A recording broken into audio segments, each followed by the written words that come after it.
Hello everyone, it's me Jokay, and for today's video, nakarating na nga kami dito sa marina kung saan nag-aantay ang aming yate.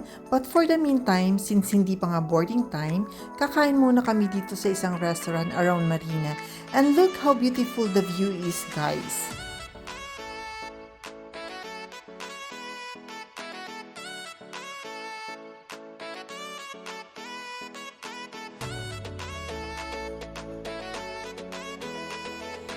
And after a couple of hours, finally guys, boarding time na. Kaya naman excited kami papunta sa aming yate. At ayan na nga guys, dala-dala na namin ang konting bagahe namin dahil nauna na nga ang aming mga bagahe papuntang yate. Kaya naman guys, mga sarili na lang namin ang aming dala. At napakainit guys maglakad dito. Sobrang init, sobrang tirik ng araw. Pero excited pa rin dahil umpisahan na namin ang aming yachting experience for this year 2026.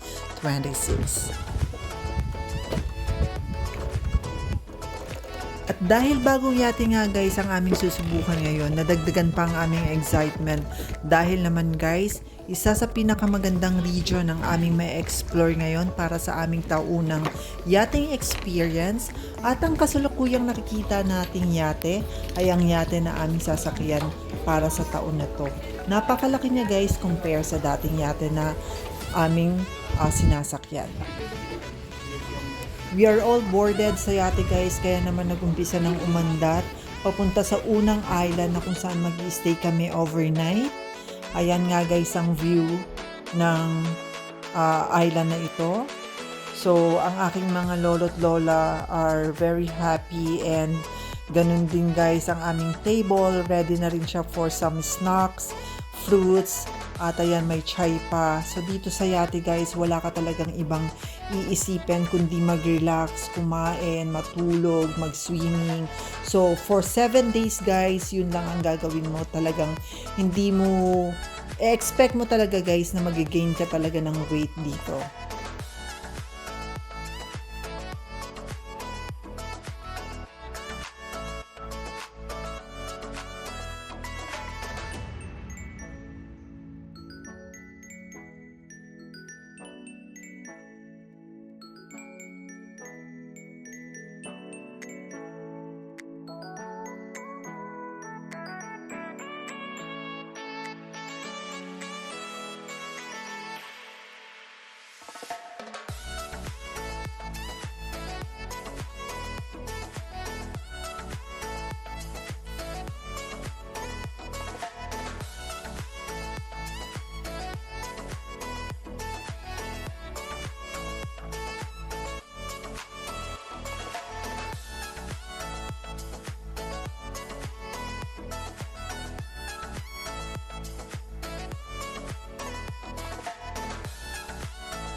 At dahil nga narating na namin guys ang unang island, kaya naman pwede na tayong pumunta sa aming kwarto.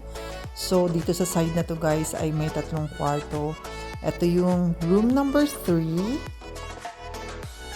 At yung room ko, ito yung room number 2 and number 1. At ito nga guys yung aking room.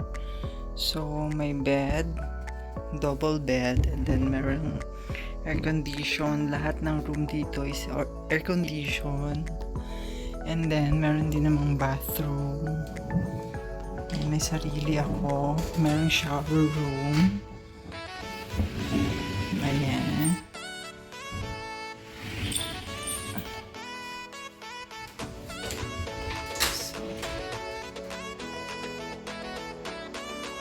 So, ito yung room ko guys. Mag-isa lang ako dito. Pero paminsan-minsan, matutulog din dito yung aking alaga. Kasi medyo malaki na nga siya.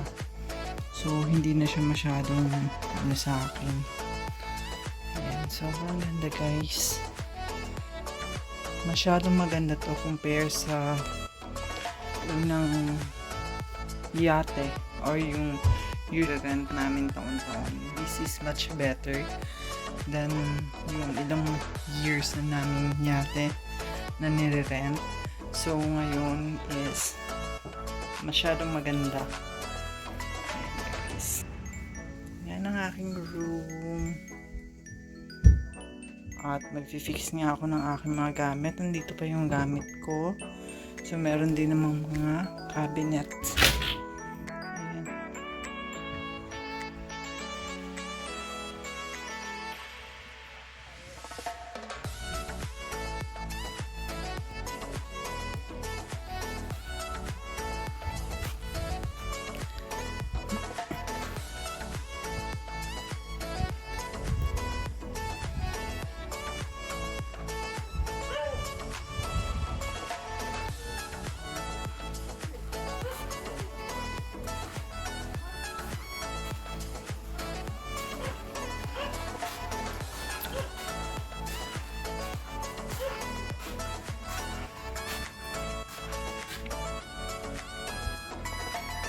First night, guys.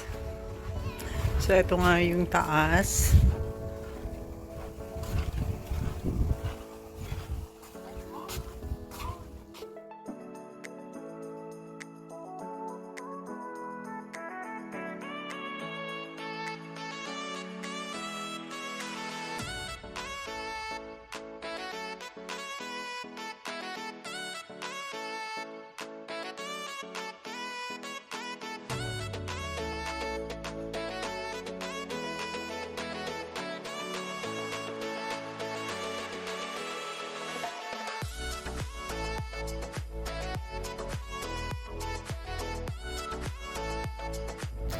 At ayan na nga guys, gabi na at sleeping time na. Lahat kami ay nasa kanya-kanya ng mga kwarto and very comfortable talaga guys itong yate na to compared dun sa previous na yate na laging inaarkila ng aking mga amo. This time around guys is napaka-comfortable talaga. At ayan nga, ayan guys, may kanya-kanyang AC kaya hindi kami na iinitan at masarap panigurado ang aming mga tulog. Kaya naman guys, tapos na ang aming first day dito sa yate. So ito naman guys yung harapan ng yate. So umaga nga ngayon, putol-putol yung aking pagkuha ng part ng yate kasi nga guys, pag may chance lang. So ito yung unahan ng yate. Meron din namang table dito na ginagawa naming tambayan at kapag grill yung aming ulam, dito kami hinahainan ng pagkain. So andito nga tayo ngayon sa harapan. Ayan guys.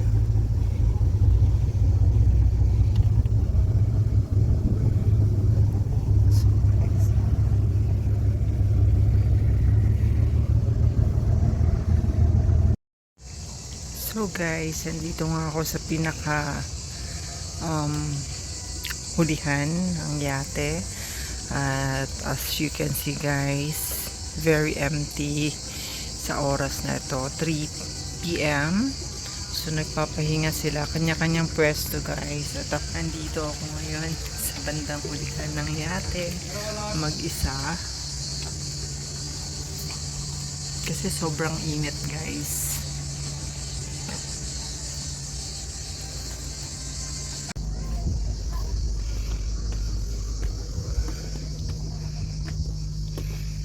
Nandito tayo guys sa rooftop. or roof deck. So, yan.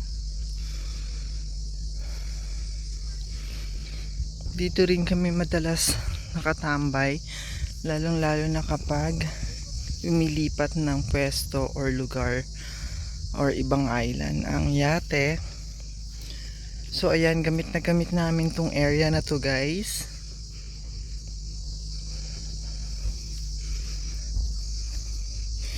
May another table at meron ding counter bar. Meron ding silang freezer dito. Ayan. So, andito yung captain deck. Ayan, so open. Unlike sa previous yate, guys, na parang exclusive yung taas para sa family ng captain, server, kasi family sila eh. Ngayon is open naman. Parang ganda. So ayan, guys, gamit na namin. So ito yung taas ng yate. Ayan, guys, dito magandang mag sightseeing sa mga island na pinupuntahan. At yun nga, guys, yung ginagawa namin. Kung mapapansin nyo, ang daming islands. Ayan, guys.